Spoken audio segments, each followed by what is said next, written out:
चंद्रशेखर आजाद का बड़ा ऐलान, नहीं करेंगे किसी से गठबंधन, अकेले ठोकेंगे ताल। शामली। आजाद समाज पार्टी के राष्ट्रीय अध्यक्ष एवं सांसद चंद्रशेखर आजाद ने शामली दौरे के दौरान केंद्र और प्रदेश सरकार पर तीखा हमला बोला। उन्होंने किसानों, युवाओं और कमजोर वर्ग के मुद्दों को उठाते हुए सरकार की नीतियों को जन विरोधी बताया। साथ ही दिल्ली में प्रदर्शन कर रही कॉकरोच जनता पार्टी पर टिप्पणी करते हुए कहा कि वे वर्षों से जनता के अधिकारों की लड़ाई लड़ रहे हैं, जबकि कुछ लोग अभी राजनीति और आंदोलन की शुरुआत कर रहे हैं।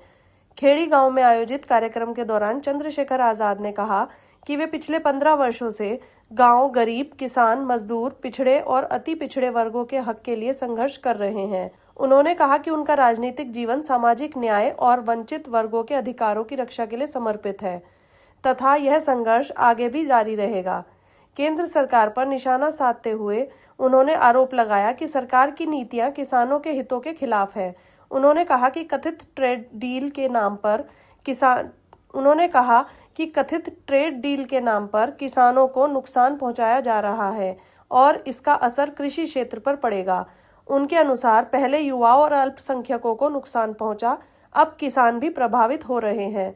सांसद ने किसानों से एकजुट रहने की अपील करते हुए कहा कि अपने अधिकारों की रक्षा के लिए संघर्ष जरूरी है। उन्होंने भरोसा दिलाया कि आजाद समाज पार्टी हमेशा किसानों और कमजोर वर्ग के साथ खड़ी रहेगी। राजनीतिक रणनीति पर बोलते हुए उन्होंने स्पष्ट किया कि उनकी पार्टी आगामी उत्तर प्रदेश विधानसभा चुनाव अपने दम पर लड़ेगी। उन्होंने कहा कि संगठन को गांव-गांव तक मजबूत किया जा रहा है और जनता से सीधा संवाद बढ़ाया जा रहा है। यह बयान उन्होंने सत्ता परिवर्तन यात्रा के दौरान दिया, जहां बड़ी संख्या में समर्थक और स्थानीय लोग मौजूद रहे। जवाब देंगे अपने नारों से, जो सत्ता में बैठे नेताओं को ये पता लगे कि जनता दमन से नहीं, जनता प्यार से चलती है। प्यार से लोकतंत्र में काम करोगे तो प्यार मिलेगा और डंडा चलाओगे तो हिसाब 2027 के बाद पूरा होगा। मेरी बात समझना। मैं ये बताना चाहता हूं, आज मीडिया के लोग मुझसे भी पूछ रहे थे कि दिल्ली में प्रोटेस्ट चल रहा है, आप क्या कहना चाहते हैं? प्रोटेस्ट सिर्फ प्रोटेस्ट नहीं चल रहा है, युवा सुसाइड कर रहा है, युवा बेरोजगार है, युवा अच्छी शिक्षा चाहता है, रोजगार चाहता है, किसान अपनी फसल का दाम चाहता है, मजदूर अपनी मेहनत चाहता है, महिलाएं रोजगार चाहती है, क्षेत्र की जनता विकास चाहती है।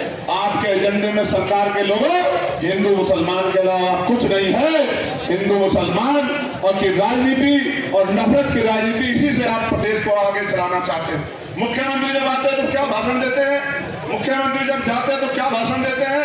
बंगाल में जाकर मुख्यमंत्री कह रहे हैं 9 साल मुख्यमंत्री रहने के बाद कि हमारे यहाँ मुसलमान सड़क पे नमाज नहीं पढ़ता। ये विकास किया आपने कि मुसलमान सड़क पे नमाज नहीं पढ़ता। चलो, मुसलमान सड़क पे नमाज नहीं पढ़ता, बहुत अच्छी बात है।